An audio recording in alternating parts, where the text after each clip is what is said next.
Head is our mindset. Heart is our authenticity. Hands are our actions. So the equation is, and this is how we make better decisions faster. On this week's episode of the Silicon Valley Podcast, we go live to an event at Plug and Play where we sit down with Paul Epstein, leadership expert, organizational coach guru, and founder of Purpose Labs. With nearly 15 years of experience in professional sports management and business coaching, Paul shares his transformative journey and insights with us. Now, on this week's episode, the microphone that I had a little bit of problems with it while we were on stage. Paul's audio is fantastic, so wanted to give everyone a heads up with that. Now, let's go right into this week's episode of the Silicon Valley Podcast. Enjoy. We're going to dive into Paul's book a little bit. We're also going to dive into some of his public speaking engagements and everything. But, for our audience, can you give a little bit of a background of your career up until this point? For sure. So just by show of hands, any Niners fans out there? Niners. We're on home turf here. Okay, good. So I thought I was working in a dream career, like a total kid in a candy store moment. I worked 15 years in the NFL and NBA, most recently a handful of years with the 49ers, heading up their revenue team. And we'll talk about this, about why no longer in sports. And there was this Jerry Maguire type leap. So I think especially as an entrepreneurial community and kind of that fire and spirit that we're all about, we can appreciate that risk, that leap that many of us have taken at one point in our lives, placing a bet on ourselves and then on others. So that's a little bit about the journey. It was 3 NBA teams rising from an entry to an executive level, then heading up revenue for a Super Bowl, breaking an all-time revenue record, and then most recently the Niners. But the really cool part about it was a lot of walking through fire. And I think that's where we can all connect, because understatement of the year, life's not easy. Understatement of the year, business isn't easy. And in sports, we called it, how do you play offense in a defensive environment? So defense was the hurdles, the obstacles, the setbacks, the challenges, the adversity, all the things that get in the way between us and winning. And I don't know if I was the black cat of the industry or whatever, but 15 years in the industry, Sean, and one playoff experience. So 14 losing seasons out of 15 years. You almost couldn't purposely plan that even if you wanted to. But it was just crazy. Like I remember selling the LA Clippers. ESPN said, you're the worst brand in sports. Front cover of Sports Illustrated, worst franchise in sports history. And you got to sell that. New Orleans, you almost lose the team to permanent relocation. Sacramento, Paul, you're in charge of company culture. And then bang, a league-wide labor lockout. So how do you manage morale when it feels like people's livelihoods are taken away? And then fast forward, Niners, and I think we all know where I'm going with this, but there was a story that was a lot bigger than sports. Let's just say somebody did something controversial on a Sunday afternoon that was not about ESPN. It was a CNN, Fox, and Beyond story. And so you know where I'm going with this. And Kaepernick taking a knee and heading up sales and service and facing 70,000 fans in the aftermath of that. When I say walking through fire, I just gave you a sneak peek of what that 15 years looks like. And then, of course, there's a leap, and now I'm writing books and speaking, but that's really the backstory. Okay, so there's so many things that lead up to the questions. One of them is, could you go a little bit deeper into what's it like when the team, you're representing that losing team, but you have that fighting spirit. You know that there's light at the end of the tunnel, but you got to get there. I mean, there's so many entrepreneurs that struggle. Yeah. One day things are going great. The next day it's peaks and valleys. How do you go through those valleys to get to the next peak? And so what do we do? Well, here's the thing. I think we would all agree. Sometimes it's a bad economy. Sometimes it's new competition. Sometimes it's just the acceleration and the velocity of a marketplace, whatever it is. Like it shocked me sometimes. I'm brought in as a keynote speaker all the time, and they say, we need help navigating change and embracing uncertainty. And in my head, I'm like, isn't that every day? Like a lot of folks in the world act as if that's a new phenomenon, and it's just not. Like I learned that lesson. Is this better audio wise, by the way? Okay, awesome. Yeah, it feels a lot better. So when I'm the business guy, I have no control of wins and losses on the court or the field or the ice or whatever it is. And so I just kind of got used to this fact that this is reality. Like I don't have control of my environment. So then the $1 million question is, what do I control? And that's where a lot of us can really rally around this concept of, well, I control my mindset. I control my effort, my attitude, my energy. Like for a lot of us that are navigating company culture, even if it's a small culture, but sometimes it's a big culture. I used to think culture is top down. And I worked in a lot of cultures. You know how they say, Sean, that you learn something from everybody in every place, whether what to do or what not to do? Well, I learned a whole lot of the second early in my career. And maybe that resonates with a lot of folks. You understand a lot of what not to do, so you want to do the opposite. But here's what I understood about culture. They always said culture was top down. The problem with that is, well, if you're losing games or if it's a bad economy or a bad market or you're being disrupted, then there's this kind of aura about it that makes it somewhat negative. But I challenge folks to think of all culture as local, because when I do my consulting work, I go into floor 5 of a building and they're high-fiving. I go into floor 6 and it's, shh, watch out, boss is around the corner. And folks, this is not just the same company. Floor 5 and 6 are the same department, drastically different weather system, which proved to me that within a greater climate, there are infinite microclimates. So the challenge and the invitation for all of us, myself included, is when you're surrounded by adversity and uncontrollable elements, I just believe that all culture is local. And I believe that when I hop in a Zoom meeting or when I step on a stage, I have 2 choices. I could warm it up or I could cool it off. The question is, are we aware of our own temperature? So that's the $1 million piece. And when you want to talk about how do you control the controllables, one of the things we do control is, are we consistently warming up rooms? And if you are, then I would respectfully challenge and say, is the person to your left and right? I don't mean in this room. I mean it back on your home turf, back with your team and organization. Because what I found is top-down culture doesn't scale, local culture does. When every person owns their weather system, that's a culture that scales. And the second piece that I'll add to that, Sean, as far as controlling the controllables, I'm kind of a keep it simple guy. So LA Clippers, we were losing a ton of games. And I remember making a commitment. I actually called it a constitution because it felt more formal. I had my employees sign the Constitution on their first day. It was a 6 to 9 month. Think of it almost like an accelerator, but it was kind of a sales accelerator. It was a 6 to 9 month type program. And so if I hire them on January 1st, I said, all right, cool. Between July 1st and end of September, October, whenever the end of the next quarter was, I would say, you give me these 3 things and I will take care of you the rest of your life. You would think it would be about revenue because this was sales, but it wasn't. It was work ethic, positivity, and coachability. Work ethic, positivity, and coachability. So I would ask everyone, what are the non-negotiable controllables that we're inspiring in our teams? You could have a different 3, and that's totally cool. But a lot of my peers that were leaders, they let the environment dictate the energy of the room. And I was like, this is bullshit. We're going to be about work ethic, positivity, and coachability. My job as the leader is to hire the best talent. So that's why I didn't put sales pressure on them.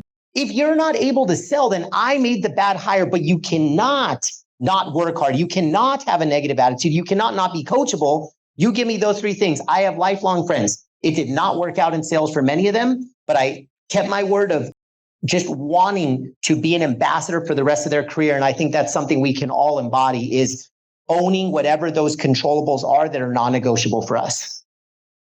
So how did you keep people motivated though during those tough times? Different answers for different environments. I think for a lot of us, some of us are in a short game environment. Some of us are in a long game environment. I always think long game and the horizon play is the healthier play. But in a short game, I think this is all about just identifying, I call them customized carrots. So we think of carrots and sticks. So carrot is the motivator, stick is, hey, if somebody doesn't do something, that's their penalty, the consequence, whatever. And the thing is, we all feel, at least the way I was raised in business, I was presented this generic format of carrot. Like everybody cares about money. Wrong. Everybody cares about title. Wrong. Everybody cares about what their responsibilities are day in. Wrong. Like some people do. Just like Silicon Valley, we fell into this trap, and I'll throw myself under the bus here. I used to think that ping pong tables were the answer to everything. Okay? You want to ask Paul, how do you inspire great culture at the Niners? Get him another ping pong table. That's what everybody else is doing. And then you realize Ping pong tables matter to 10%, 20%, 30%, but it's not 100. And so I think in a short game, it's about understanding what's the intrinsic motivation. So the ideal environments that I have found in a lot of my consulting practices, the optimal environments are when we don't have to rely on carrots or sticks. Carrots and sticks are extrinsic motivators. The environment in between are intrinsic motivators. And we've done a lot of studies about this. So I'll unpack a handful of different elements, no details added, but just quick hits on if you were doing an audit of how healthy is my culture, how intrinsically motivated is the environment. And this works in short game and long game. So in no particular order, purpose. People feel like they're a part of something bigger than themselves. In our space, that's probably pretty high, but in most spaces, not. But in this room, I trust that. Choice. Do people have a say in what they do? The sports metaphor, are you just handing them a playbook to say, here's the playbook, go execute? Or are you asking your players, what kind of plays do you want to run? And you customize that based on their gifts and talents and abilities. So that's choice. Then we go with progress. Progress. Are people better when they leave the office than when they showed up? So if you're investing in my growth, not just to sell more widgets, me as a human being, a holistic Paul, do you care about me as a person? And if I feel like you're investing time, energy, and resources into making me better in my investment of 8, 10, 12 hours a day, whatever it is, then I'm going to go to bat for you the rest of your life because I'm leaving better than when I came in. And then last would be impact. Am I making a difference? Because when people make a difference, they're scratching the contribution itch. And again, I think in this room, we get that. But in the non-entrepreneurial community, most companies don't. They think that it's money, title, and responsibilities. And I'm like, dude, those are all extrinsic. The intrinsic is about the purpose, the choice, the progress, and the impact. All right, let's move to your brand new book now. There's a part in it that talks about the most valuable decision. What is the most valuable decision? So in sports, they have a term called MVP, most valuable player. I wrote a book, Better Decisions Faster, to help us with our MVDs, our most valuable decisions. Because here's a research stat that's going to blow your mind. I did not know this. It scared the hell out of me the first time that I not only understood the research, but then I verified it, and it is scary true. The average adult makes 35,000 decisions in a day. Every person in this room is going to make 35,000 decisions in a day. Spooky. Now, the majority are on autopilot. Turn left into the driveway, brush your teeth. I didn't write the book for those things. I wrote them for the MVDs, the ones of higher consequence, higher stakes, higher value. So the pain points that I was trying to solve for were paralysis. We've all suffered from that at one point, self included, of course, paralysis. If you're in a leadership capacity, decision fatigue and decision overwhelm, like, man, another decision, like the weight feels like it's all on your shoulders. And then when we get paralyzed or we suffer from fatigue or overwhelm, then we make the worst decision of them all, which is indecision. We don't make a decision. And that's the silent killer. So with our MVDs, this was about identifying what is most valuable to you. And this is going to shift throughout our life. I think I call it a business baby, right? Especially as a founder, like I got real babies, I got business babies. And at different points in my career, at different points in my life, I'm going to have different MVDs. Right now, health is something that I'm pretty spot on. Like it's optimal. 2 years ago, health was not what I was taking the best care of. And A, I looked different. B, I felt different, but it wasn't an MVD. I was in growth mode and I over-indexed intentionally. That's the key word, intentionally. I knew there were other parts of this life portfolio, but I also know that we can't kick ass and get A+ in every single area of life simultaneously. It's just time is a finite resource. It's a bandwidth issue. So ultimately, it's like, what are the priorities? I think there's probably 2 or 3 buckets of life that we can really flex hard on, and we can get an A in that test. And we just need to be okay that other things are not going to be optimized, but then we kind of zoom out and we either do a 1 year, 2 year, or 3 year test to try to optimize for the rest and re-ask ourselves, what are my MVDs now? There's also another thing in the book that you mentioned about red light, green light, yellow light. What is that? Yeah, let's unpack it. All right. So when you write a book, they always say, They always say, write the book that you once needed. Like a thought leader like me, my coach tells me, write the book that you once needed. We are best equipped to serve the you of yesterday. And so I just asked myself, all right, what are the things I believe that I figured out by probably, I don't love the word failure. I'm sure a lot of us hate that word, but it's kind of like, what are my growth moments? What are my learning moments, right? Where the times the outcome wasn't what I wanted. And I realized that decision-making was this critical gateway. Paul makes great decisions. He's got a great quality of life. He makes crappy decisions. Life ain't so good. So if all I said was make better decisions faster, that's cool. It might inspire some people, but then the rubber meets the road and you're like, well, now what do I do on Monday morning? How do I apply this? So that's what the book is about. The method, and I just take a 60-second masterclass. It's that simple, but it's super powerful. So I call it the head, heart, hands equation. Head is our mindset. Heart is our authenticity. Hands are our actions. So the equation is, and this is how we make better decisions faster. Head plus heart equals hands. In other words, when deciding whether to use our hands, whether to take action, there's two checkpoints, head and heart. Head, do I think it's a good idea? Heart, do I feel it's a good idea? And just like a traffic signal, we know exactly what to do. You see green, you go. You see red, you stop. You see yellow, you assess. That's how the equation works. When your head and your heart are on board, it is a green freaking light. We go 10 out of 10 times. Head and heart are fully ignited. Take action. Flip side, no head, no heart, no action. Either don't do it or stop doing it. And then when one of the two, head or heart, is on board, that's the yellow light.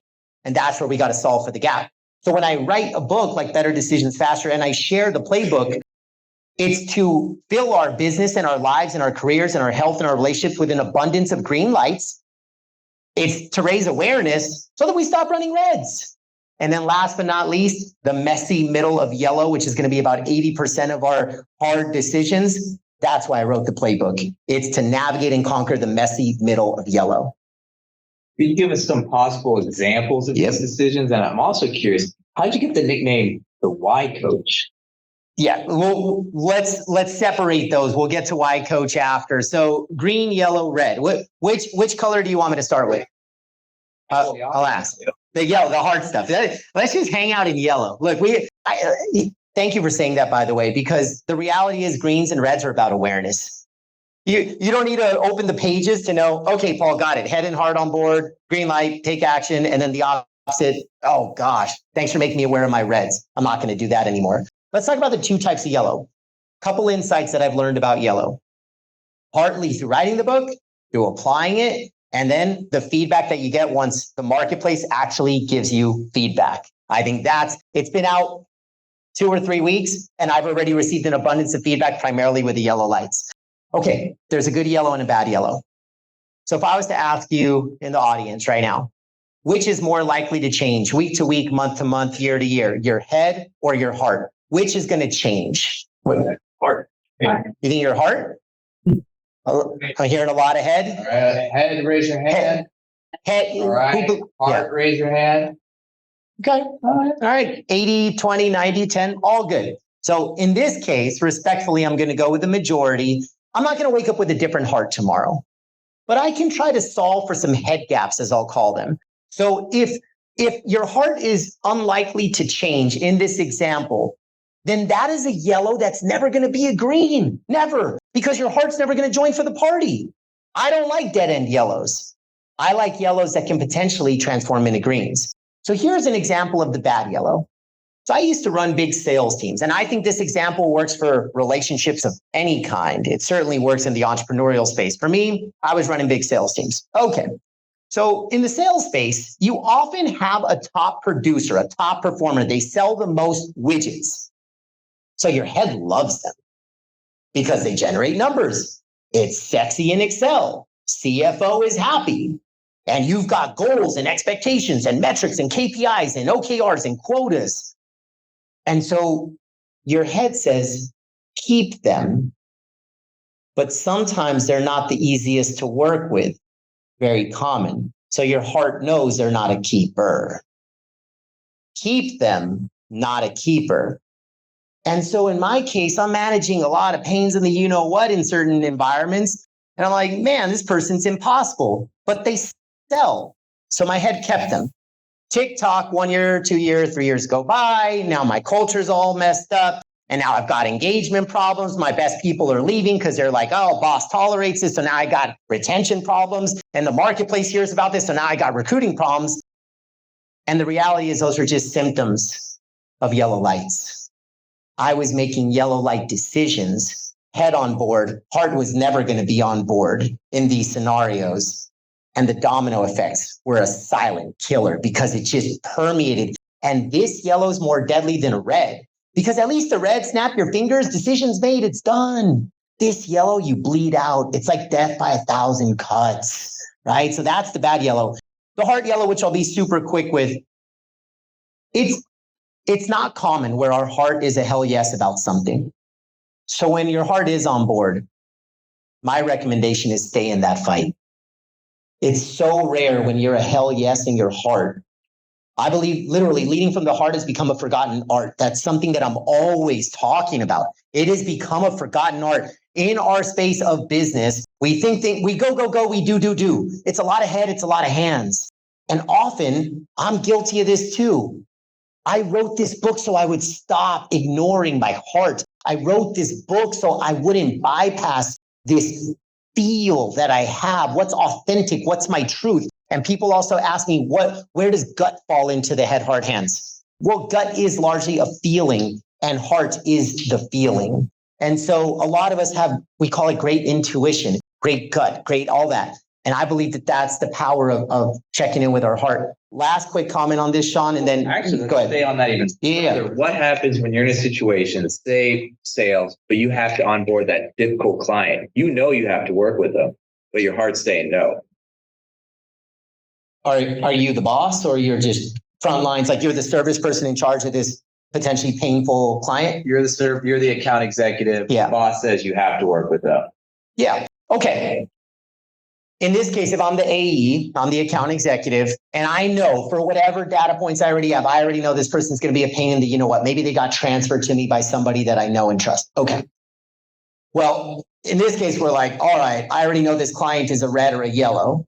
Right? I think being an optimist, that's just my default setting. I'm going to do what I can in my control to be like, hey, maybe I'm not just going to I'm not going to give up on this relationship before it even starts. So I'm going to do everything in my power to ask, can it become a green light? If I do my part, can it become a green? But here's the reality. And a lot of us, even if we're running companies now, we didn't start there. At one point, we worked for somebody else, all of us. And so I've been in that AE situation. I've inherited some stuff that I wasn't fond of, to be polite. And over time, what I realized is we all vibrate to the color of the organization or the local culture that we're a part of. So in other words, if my boss is consistently feeding me yellow and red clients, then that decision over time, the compounding negative effect on my spirit, my morale, my energy, my attitude, now I'm bringing that bad energy home and now I'm not as good of a husband or a dad or whatever. At some point, I got to ask myself, is that the life that I believe in? And at some point, if it's not my decision and you're consistently handing me yellows and reds, then I got to question, is this my tribe? Is this my home? Is this where I want to invest 10, 12, 14, 16 hours a day, especially in this type of high growth environment? And early in my career, I did what I had to do. And I sadly hung around a lot of yellows and reds. And I wasn't always the happiest or most fulfilled, but I was climbing a ladder. Because that's what I was told to do. And I thought that was success. And I thought it would bring me a smile. And then over time, you start to figure the game out a little bit. And I'm like, dude, life's too short for reds and yellows. I'm going to surround myself with greens. Today, I only work with green light clients. I beg my yellows to fire me. But I didn't do that before. That came through a lot of pain of just hanging out with too many yellows and reds at a different chapter. And before we wrap up, what information, what takeaways do you want the audience here, mostly entrepreneurs, mostly investors, to take away from your life experience with all the teams and your book? Other than go out and buy the book and hire you to speak. Yes, but both. Check. Okay. Well, a couple of things. I think in the entrepreneurial community, I call them the 5 Ps. They are purpose, people, process, performance, and profit. Every one of our organizations started at a point of purpose. There was a founder's heart, a founder's dream, a founder's mission. It was heart. Yes, you thought it would be successful in your head, but without your heart, you never have this business, baby. So there is a point of purpose. And then early in your journey, you invite people to join you along the way. And then over time, you develop a process so you can run an effective and efficient business. And then eventually you measure performance and you hope to achieve a profit. What happens as we mature as an organization and we grow is we drift.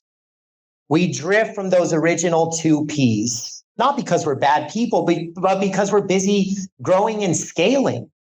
And so then process, performance, and profit are over-indexed. We forget about the people that helped us build this wonderful thing. And the heart is rarely connected to that original point of purpose. So that's what I have figured out from my experiences. How do we create harmony? I'm not here to tell you that the first 2 matter more. I believe all 5 matter equally. It's about harmony. It's about integration of the 5 Ps, not about saying the latter 3 win or the first 2 win. No, we all have goals and missions and dreams, but that's one piece. And I really want to come back to this, Sean. It's not about repeating myself. I just believe this. In a world of so much head, the strategy, the innovation, it's all logic and logic and logic. And some of us might slant toward the logic, but here's the beauty. It's not head minus heart. It's not head or heart. It's head plus heart equals hands. So in other words, if your default setting or where your company is in its trajectory is heavy on the head, this equation forces the heart to be integrated into how you make decisions. And all decisions lead to actions. Actions lead to the positive outcomes, all these wonderful things. And what if you are like me? What if you're heavy on the emotion side and you're heavy on the heart?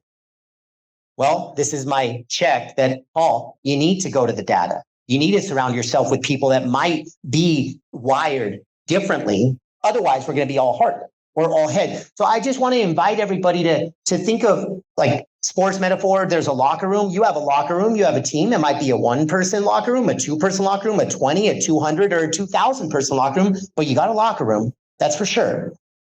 And so I would urge everybody to make sure that we're integrating the head and the heart at all times, because that can drive the right green lights. And maybe the last thing I'll share on this is the transformation I've seen, especially in the entrepreneurial space. We're not all going to agree on things. We're going to have a different viewpoint, even within a team. So what the feedback from early readers has been in the past couple of weeks is, Paul, we love head, heart, hands. Very easy to memorize, very easy to scale within our culture. Everybody can adopt this equation. We love green, yellow, red. Super simple. Thank you for sharing. Here's what I didn't plan, and that's why it's not in the book. People have shared with me that it's not just about the color green, yellow, red. It's about the intensity of the color. So there's a light green and there's an all-in green. There is a yellow that you're feeling yellow, or it's kind of like a shoulder shrug, like, I'm a yellow. I'll tell you personally, to be very open and vulnerable about this, I had this scenario with my wife when we were having the really difficult conversation of, do we have a second kid or not? And we landed on different colors. So maybe some of you have been there about some serious inside of your home conversations. She was a green, I was a yellow. And as we talked about it, it wasn't a personal thing. It wasn't like, oh, Myra, why do you think that? Oh, Paul, why do you think that? It wasn't vicious. It was about, now apply this to your companies when you don't always agree. Explain your green. Open face cards. She asked me to explain the yellow, and I did. And it's not just because I got outvoted 1-1 that now we're expecting our second. That's not why. But she was a very intense green. And my yellow was kind of like, I had logical concerns. My heart was in. She's a green light. I don't want to live my life without her. So therefore, I went over to her side. It was the right decision because she was a hell yes green, intense green. I was a light yellow. So now imagine that conversation in your team where instead of, do I like this person? Do I respect this person? Do I trust this person? All these subjective things that get in the way of a lot of our culture. Now it's just like, oh, well, Mary's a yellow and Joe is a green.